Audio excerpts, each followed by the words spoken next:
అందరికీ నమస్కారం. తన్వి చెప్పే కథలకు స్వాగతం. ఈరోజే మొదటిసారిగా మా ఛానల్ చూస్తున్నట్లయితే ప్లీజ్ లైక్ చేయండి, షేర్ చేయండి, సబ్స్క్రైబ్ చేసి మమ్మల్ని సపోర్ట్ చేయండి. ఈరోజు సంకటహర చతుర్థి, కృష్ణపక్ష చవితి రోజు సంకష్టహర చతుర్థి వ్రతాన్ని ఆచరిస్తారు. మానవ కష్టాల నుంచి గట్టెక్కించేది సంకటహర చతుర్థి వ్రతం. గణపతికి అత్యంత ప్రీతిపాత్రమైన తిథుల్లో ప్రధానమైనది చవితి తిథి. అయితే ఈ చవితి తిథి లేదా చతుర్థి పూజను రెండు రకాలుగా ఆచరిస్తారు. మొదటిది వరద చతుర్థి, రెండవది సంకష్టహర చతుర్థి. అమావాస్య తర్వాత వచ్చే చతుర్థి రోజున చేసే వ్రతాన్ని వరద చతుర్థి అని, పౌర్ణమి తర్వాత వచ్చే చతుర్థి రోజున చేసే వ్రతాన్ని సంకష్టహర చతుర్థి లేదా సంకటహర చతుర్థి అని అంటారు. మరి ఎంతో విశేషమైన ఈ సంకష్టహర చతుర్థి వ్రతమహాత్యాన్ని తెలిపే కథలను విన్నా, చదివినా, చెప్పినా, వినిపించిన జన్మల పాపాలు తొలగి కోటి జన్మల పుణ్యం వస్తుంది. అన్ని ఆటంకాలు తొలగి ప్రతి పనిలోనూ మీదే విజయం కలుగుతుంది. మరి ఆ కథలేంటో ఇప్పుడు ఈ వీడియోలో తెలుసుకుందాం. ఒకనాడు మహర్షులు కుమారస్వామిని అర్చించి ఆయన ప్రసన్నుడు అయ్యాక ఇలా కోరారు: స్వామి, కలియుగంలో జనులు పాపకార్యాలు చేసి తత్ఫలితంగా రుణబాధలు, సంతానలేమి, గృహవస్థ లేకపోవడం, దీర్ఘవ్యాధుల గురించి సరిగ్గా సాగవకుండా ఉండడం, కావలసినంత ధనం లేకుండా ఉండడం, శత్రుపీడ పనుల్లో ఆటంకాలు, అభివృద్ధి లేకపోవటం, పాడి పంటలు సరిగ్గా పండకపోవటం, వివాహం కాకపోవటం, దంపతుల మధ్య సయోధ్య లేకపోవటం, చేయని తప్పుకి రాజదండను అనుభవించటం మొదలైన ఎన్నో కష్టాలు పడుతున్నారు. ఆ మానసిక క్షోభ తీరి కష్టాలు తీర్చే వ్రతం ఏదైనా సెలవెయ్యండి అని స్కందుడు అడిగారు. అప్పుడు కుమారస్వామి ప్రసన్నుడై, వ్రతాల్లోకి వెళ్ళిన అత్యంత శక్తివంతమైన సంకష్టహర చతుర్థి వ్రతాన్ని మీకు ఉపదేశిస్తాను. ఒకానొక కల్పంలో హిమవంతుని కుమార్తె అయిన పార్వతి శివుణ్ణి పతిగా కోరి భక్తితో తపస్సు చేసి ఎంతో ఫలితాన్ని పొందాక బాధపడుతూ తన పూర్వపు అవతారాల్లో తన యందు జన్మించిన హేరంబు గణపతిని స్మరించినప్పుడు ఆ గణపతి ప్రసన్నుడై తల్లికి ఉపదేశించిన వ్రతం ఇది. ఈ వ్రతాన్ని ఆచరించి ఉమాదేవి పరమేశ్వరుని పతిగా పొందింది. ఆ వ్రత విధానం చెప్తాను వినండి అంటూ కుమారస్వామి ఇలా చెప్పడం ప్రారంభించాడు. ఈ వ్రతాన్ని ఏ మాసంలో అయినా బహుళ చతుర్థి నాడు ప్రారంభించాలి. వాటిలోనూ మంగళవారంతో కూడిన కృష్ణ చతుర్థి మరింత ముఖ్యం. దీనినే భౌమ చతుర్థి అని పిలుస్తారు. చంద్రోదయ వేళకి బహుళ చతుర్థి తిథి ఉన్న రోజు చూసుకొని ఆ రోజు సూర్యోదయానికి ముందే నిద్ర మేలుకొని కాలకృత్యాలు తీర్చుకొని నల్లటి నువ్వులతో కూడిన నీటితో స్నానం చేసి సంధ్యావందనం మొదలైన నిత్య నైతికములు ఆచరించి సంకష్టహర చతుర్థి వ్రతాన్ని చేస్తానని మొక్కుకొని ఎరుపు రవికల బట్టల్ని గణపతి ముందు ఉంచి దానిలో ఒక చిటికెడు పసుపు, కుంకుమ వేసి 3 దోసెల బియ్యాన్ని అందులో పోసి ఎండు ఖర్జూరాలు 2 వక్కలు, దక్షిణతో కూడిన తాంబూలం అందులో ఉంచాలి. మనసులో ఉన్న కోరికను స్వామికి తెలిపి ముడుపు మూట కట్టాలి. దాన్ని స్వామి గణపతికి 21 సార్లు ప్రదక్షిణ చేయాలి. ఉదయం అంతా ఆహారం తీసుకోకుండా కేవలం పాలు, పళ్ళు మాత్రమే తీసుకోవాలి. ఆ పూట అంతా మౌనంగా ఉండాలి. మనసులో గణపతి నామస్మరణ చేస్తూ ఉండాలి. అలా సూర్యుడు అస్తమించాక తలస్నానం చేసి దీపం వెలిగించి శ్రీ సంకష్టహర చతుర్థి వ్రతాన్ని ఆచరించాలి. ముడుపు కట్టిన బియ్యం ఉపయోగిస్తూ తీపి పొంగలి, కుడుములు చేసి స్వామికి నివేదించాలి. వ్రతము ఆర్గ్యాలు అయిన తర్వాత అతిథుల్ని గణేశ స్వరూపంగా భావించి ప్రసాదం కానీ భోజనం కానీ పెట్టాలి. ఆ ముందు రోజు ఆ రోజు బ్రహ్మచర్యాన్ని పాటించి దైవనామస్మరణతో లౌకిక విషయాల మీదకి మనసు పోకుండా చూసుకోవాలి. ఇలా వ్రతాన్ని ఆచరిస్తే కోరికలు శీఘ్రంగా నెరవేరుతాయి. 12 సార్లు చేస్తే ఈ వ్రతానికి వ్రత సిద్ధి కలుగుతుంది అని కుమారస్వామి తెలియజేశాడు.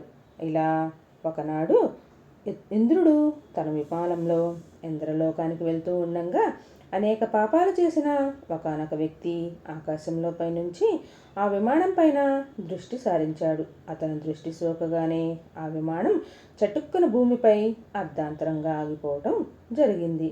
ఆ ఇంద్ర విమానం యొక్క అద్భుతమైన వెలుగుకి ఆశ్చర్యపోయిన ఆ దేశపు రాజు సూరసేనుడు గబాగబా బయటికి వచ్చి ఆ అద్భుతానికి ఆశ్చర్యపోతూ తిలకించసాగాడు. ఇంద్రుని చూసి ఎంతో సంతోషానికి లోనైన మహారాజు ఆనందంతో నమస్కారం చేశాడు. అక్కడ విమానం ఎందుకు ఆపారో కారణం అడిగాడు. అప్పుడు ఇంద్రుడు, ఓ రాజా, మీ రాజ్యంలో పాపాలు అధికంగా చేసిన వ్యక్తి ఎవరిదో దృష్టి సోకి విమానం మార్గమధ్యలో అర్ధాంతరంగా ఆగింది అని చెప్పాడు. అప్పుడు ఆ రాజు, అయ్యా, మరి మళ్ళీ ఆగిపోయిన విమానం ఎలా బయలుదేరుతుంది అని అడగ్గా అప్పుడు ఇంద్రుడు ఇలా చెప్పాడు.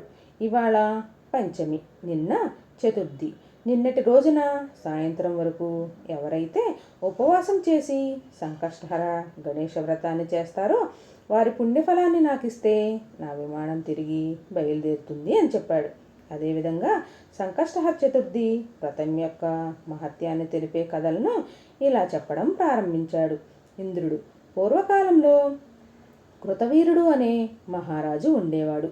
ఆ మహారాజు తన తండ్రి బ్రహ్మ ద్వారా తెలుసుకున్న సంకష్ట చతుర్థి వ్రతాన్ని తన్ను కలలో ఉపదేశించాక ఎంతో శ్రద్ధగా ఆ వ్రతాన్ని ఆచరించడమే కాకుండా ఏకాక్షర మంత్రాన్ని కూడా శ్రద్ధగా ఉపాసించాడు. వీరుడు భక్తి ప్రవృత్తులకు వచ్చిన గజాననుడు ప్రత్యక్షమై అతనికి ఏ సంతాన భాగ్యాన్ని ప్రసాదించాడు. ఒక శుభముహూర్తంలో కృతవీరుడు భార్య గర్భాన్ని ధరించింది. 9 మాసాలు మోసాక ఒక పుత్రుణ్ణి ప్రసవించింది. అయితే ప్రారబ్ధవశాత్తు ఆ పిల్లవాడు 2 అందమైన తలలతో, చేతులు కాళ్ళు సరిగ్గా లేని వికృతమైన శరీరంతో జన్మించాడు. అలాంటి శిశువును చూసి మహారాణి ఎంతో కుమిలిపోయింది.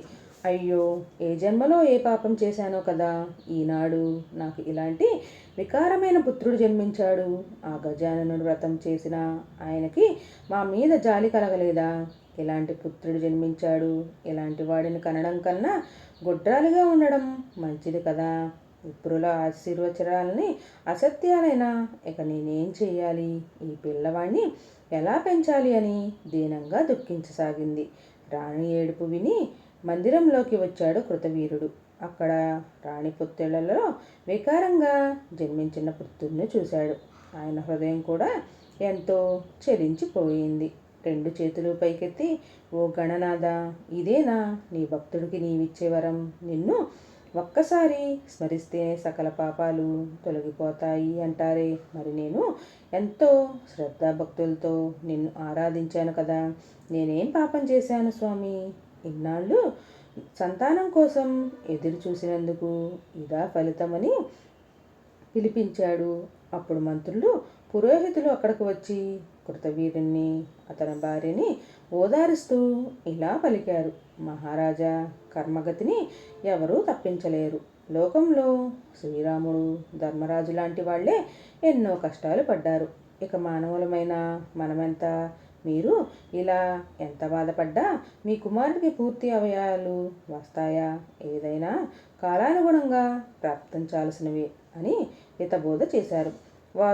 వారి మాటలతో కృతవీరుడు కొంత శాంతించాడు. నెమ్మదిగా తాను ధైర్యాన్ని తెచ్చుకుని భార్యను కూడా ధైర్యం తెచ్చుకోమని చెప్పాడు.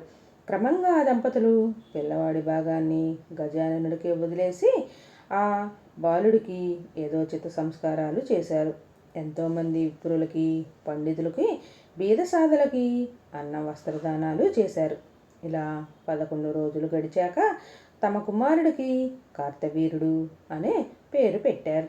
నగరమంతా ఉత్సవాలు జరిపించారు. అందరికీ దాన ధర్మాలు చేశారు. ఎంతో ప్రేమగా పిల్లాన్ని పెంచసాగారు. ఆ విధంగా 12 సంవత్సరాలు గడిచాయి.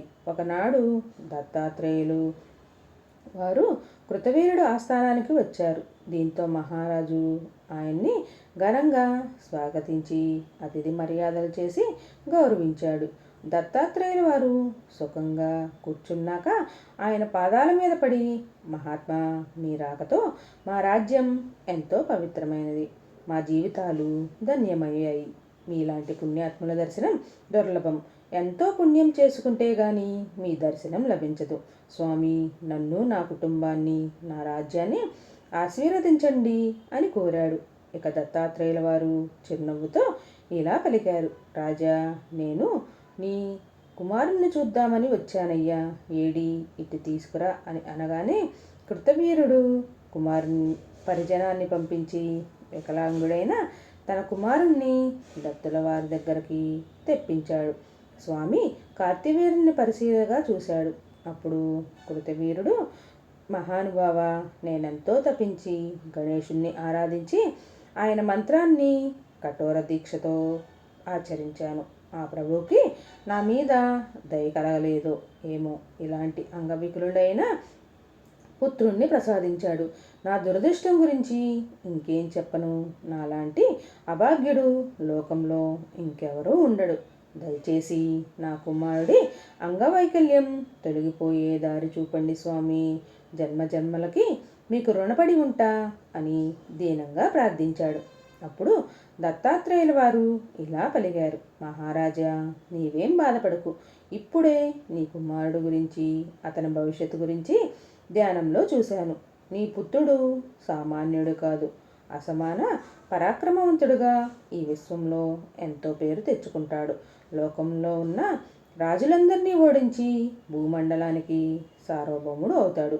ఇక నీ కుమారుడికి అంగవైకల్యం ఎందుకు కలిగింది అంటే, ఆనాడు సంతానం కోరి నీవు సంకష్ట చతుర్థి వ్రతాన్ని ఆచరించే సమయంలో రాత్రిపూట చేయాల్సిన జాగరణ విషయంలో కొంత అశ్రద్ధ చూపావు.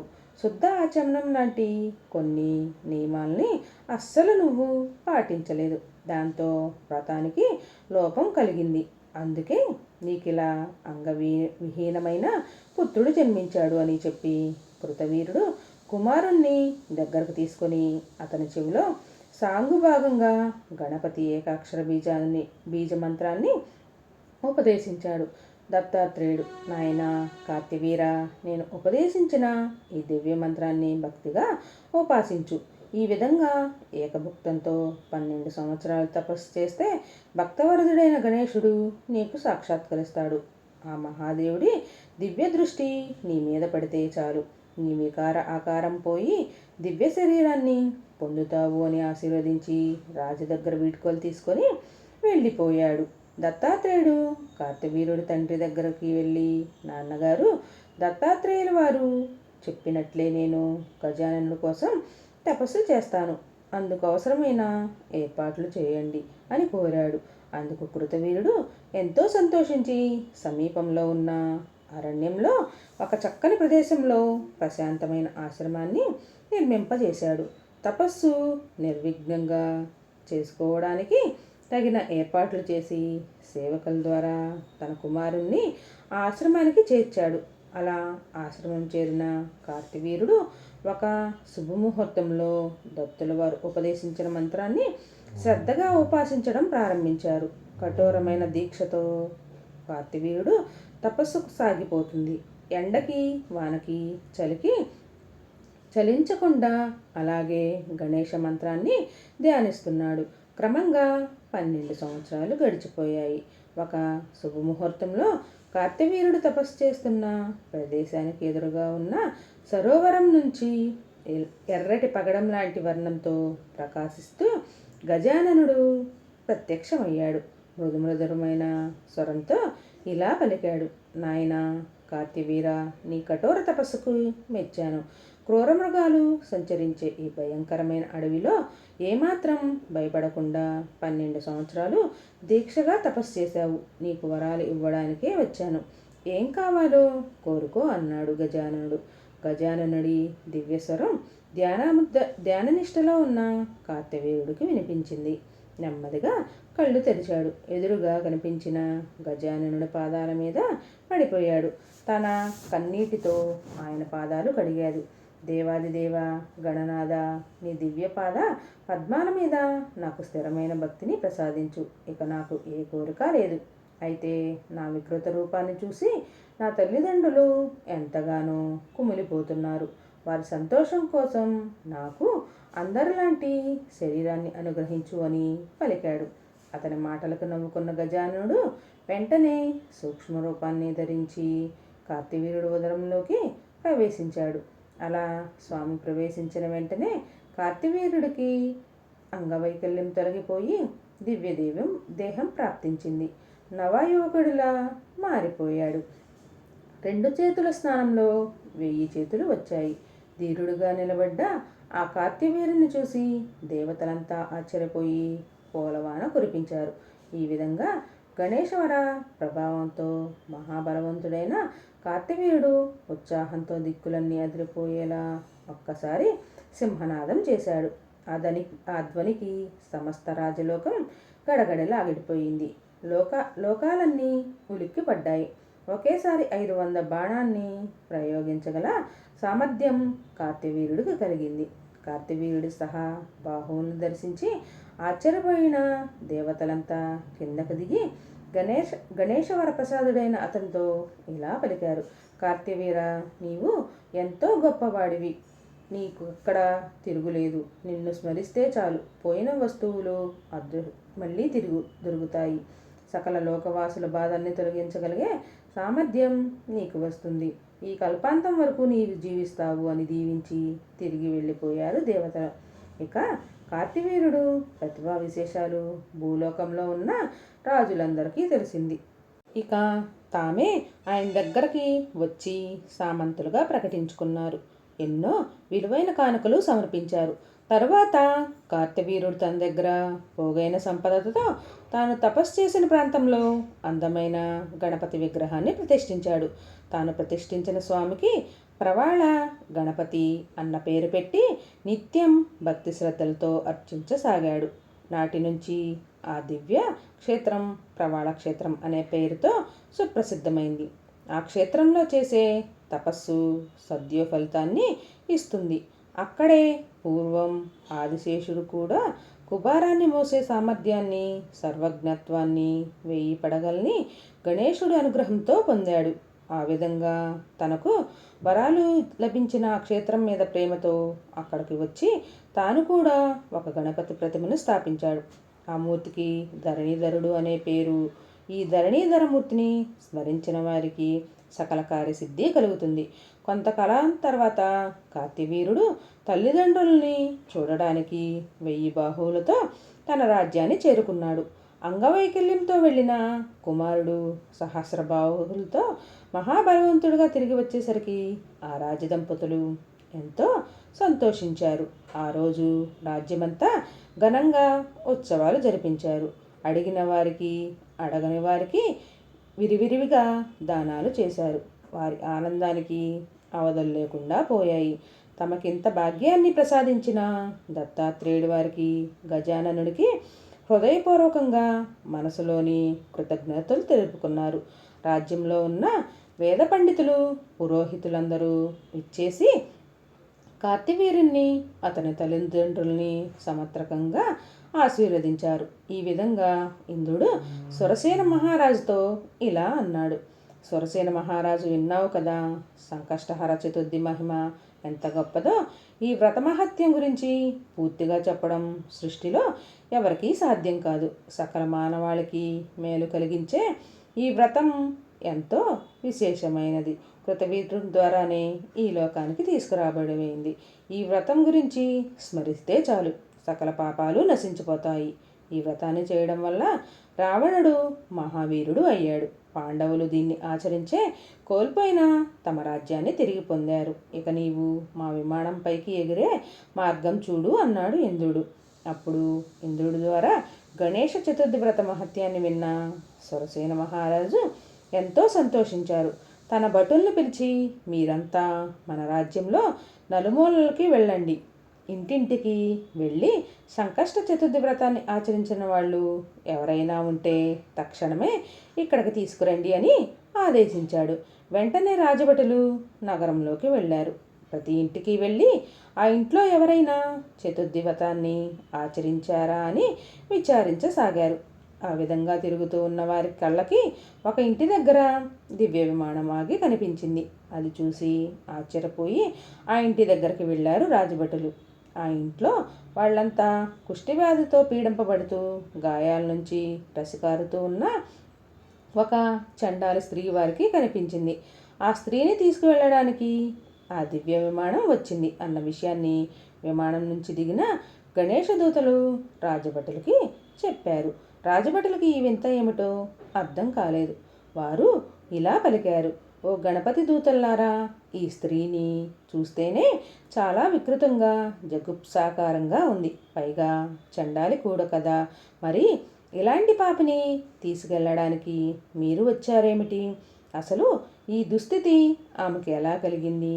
దయచేసి చెప్పండి అని ప్రార్థించారు రాజభటులు. అప్పుడు గణపతి దూతలు వారితో ఇలా పలికారు: ఓ రాజభటులారా, పూర్వం బంగాళం అనే దేశంలో సారంగధుడు అనే క్షత్రియుడు ఉండేవారు. అతనికి ఒక కుమార్తె ఉంది.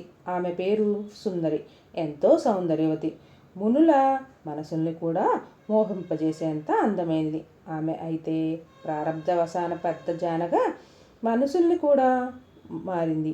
జారత్వంతో యువకుల్ని పతితుల్ని చేస్తూ స్వేచ్ఛగా సంచరిస్తూ ఉండేది.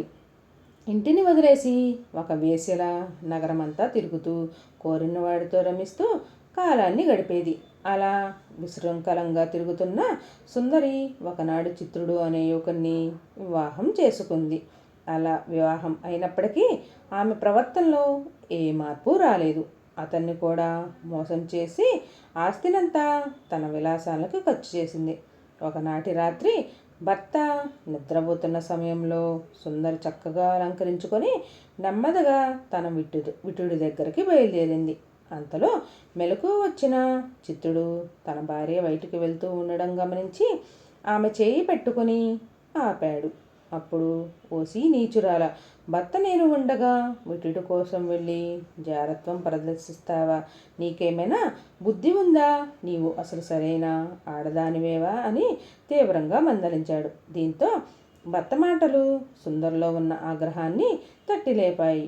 అప్పటికి తన ఆవేశాన్ని ఎలాగో ఆపుకుంది. కొద్ది రోజులు అయిన తర్వాత ఒకనాటి అర్ధరాత్రి చిత్రుడు నిద్రపోతున్న సమయంలో ఒక పెద్ద కత్తితో అతన్ని పొడిచి తన విటుడితో పారిపోయింది.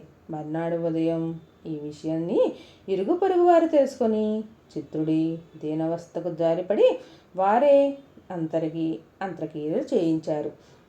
దీనంతటికీ కారకురాలైన సుందరి గురించి రాజుగారికి ఫిర్యాదు చేశారు. రాజు వెంటనే ఆమెను పట్టుకుని బంధించి తెమ్మని భటుల్ని పంపగా వారు దారి కాచి ఒకనాడు సుందర్ని బంధించి రాజు ముందు నిలబెట్టారు. ఇక మహారాజు ఆమె చేసిన పాపాలకు మరణశిక్ష విధించాడు. భటులు వెంటనే దాన్ని అమలు చేశారు. సుందరి మరణించగానే యమదూతలు వచ్చి ఆమెను ఈడ్చుకుపోయి నగరలోకంలో పడేశారు. ఆ నరకంలో ఎన్నో రకాల యాతనలు పడుతూ తాను చేసిన తప్పులను గుర్తు తెచ్చుకుంటూ దుఃఖించింది. సుందరి అలా నరకంలో ఒక కల్పాంతం వరకు శిక్షలు అనుభవించిన తర్వాత ఆమె తిరిగి ఒక చండాల స్త్రీగా కుష్ఠవ్యాధితో మీ రాజ్యంలో జన్మించింది. ఒకనాడి చండాలి బాగా మద్యం తాగి మతి తప్పి భిక్షాటన కోసం ఇళ్లల్లో తిరుగుతూ చంద్రోదయ సమయానికి సంకష్ట చతుర్థి వ్రతం చేస్తున్న ఒకడి ఇంటి దగ్గరకు వెళ్ళింది. అక్కడ వారు పెట్టిన గణేశుడి ప్రసాదాన్ని భుజించి ఆ సమయంలో గణేశుణ్ణి మనసారా స్మరించింది. ఆనాడు ఆమె చేసిన పుణ్యం కారణంగానే గణేశలోకానికి వెళ్ళే అర్హత సంపాదించుకుంది. అందుకే ఈమెను సశరీరంగా తీసుకువెళ్ళడానికి వచ్చాం అన్నారు గణేశదూతుడు. ఈ కథనంతా విన్న రాజభటులు తమ రాజు తమని ఎందుకు పంపింది, ఇంద్రుడి విమానం ఎలా కూలిపోయింది అనే విషయాన్ని, తిరిగి పైకి లేవాలంటే ఏం చేయాలి అనే విషయాన్ని మొత్తం గణపతి దూతలకు చెప్పి, ఓ గణపతి దూతల్లారా, మా ప్రభు ఇంద్రుల వారికి మాట ఇచ్చాడు. ఇంద్రుడు కూడా దేవలోకానికి రాజు కదా.